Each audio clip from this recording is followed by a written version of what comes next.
In July 1518, a woman started dancing in the streets of Strasbourg. Days later, she was still dancing. Within a month, around 400 people had joined her. Some danced until they collapsed, some danced until they died. It started with one person, Frau Trophia, a woman living in Strasbourg, which was part of the Holy Roman Empire at the time. On a summer day in July, she walked into the street and started dancing. Not celebrating, not performing, just dancing, alone, in the middle of the street. She danced for hours, then kept going. People watched, confused. By the end of the first day, she was still dancing. Her feet were bleeding, but she didn't stop. Days passed.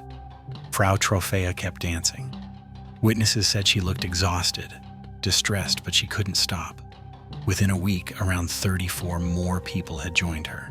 They weren't dancing with her, they were dancing compulsively like they had no control. Within a month, the number grew to somewhere between 50 and 400 people, depending on which historical account you read.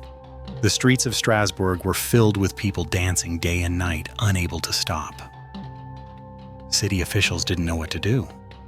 This wasn't a celebration or a riot. People were literally dancing themselves to exhaustion. Some collapsed from heat stroke.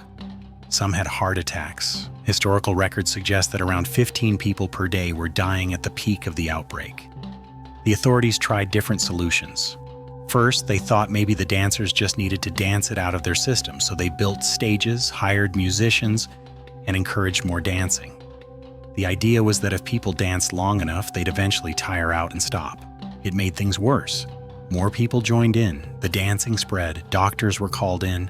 Medical experts at the time had theories. Some thought it was hot blood, an imbalance in the body's humors causing overheating. Others thought it was a curse or divine punishment. Nobody really knew. The church got involved. Priests performed exorcisms. They prayed over the dancers. They brought in religious relics. Nothing worked. People kept dancing. By August, the city was in crisis. The dancing plague was overwhelming Strasbourg. Families were watching loved ones dance until they collapsed.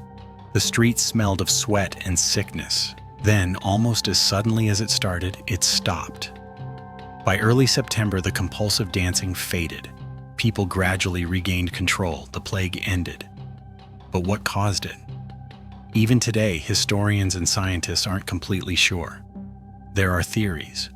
One theory, ergot poisoning. Ergot is a fungus that grows on grain, especially rye.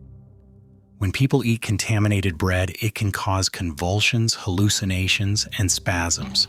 Some scientists think the dancers consumed ergot-contaminated grain, which triggered the compulsive movements. But there's a problem with this theory. Ergot poisoning usually causes muscle contractions and pain, not coordinated dancing for days. And it doesn't explain why people would dance in rhythm or why it spread so rapidly through the population. The more accepted theory today, mass psychogenic illness, also called mass hysteria. This happens when psychological stress manifests as physical symptoms and it spreads through a group. Strasbourg in 1518 was suffering. There was famine, disease, and poverty. People were terrified of starvation and divine punishment. In that environment, one person's breakdown could trigger others. The dancing plague wasn't unique to Strasbourg. Similar outbreaks happened in medieval Europe.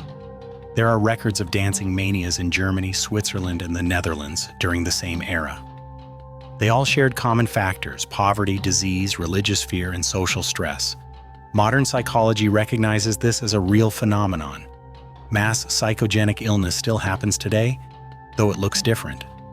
In 2011, dozens of students in New York developed sudden tics and verbal outbursts, later determined to be mass psychogenic illness triggered by stress. In Tanzania in the 1960s, a laughing epidemic spread through schools, forcing them to close. The human brain, especially under extreme stress, can do strange things. And when groups of people are experiencing the same fear and pressure, sometimes those strange things spread. The dancing plague of 1518 stands out because of how severe it was and how well documented it is. City records, church documents, and physician notes all confirm it happened. Hundreds of people danced uncontrollably. People died. We'll never know exactly what caused it. Was it ergo? Was it mass hysteria? Was it some combination we don't understand? The truth is probably lost to history. What we do know is that in the summer of 1518, Strasbourg experienced one of the strangest and darkest events in recorded history. If you want more bizarre and unexplained stories from the past, subscribe for new.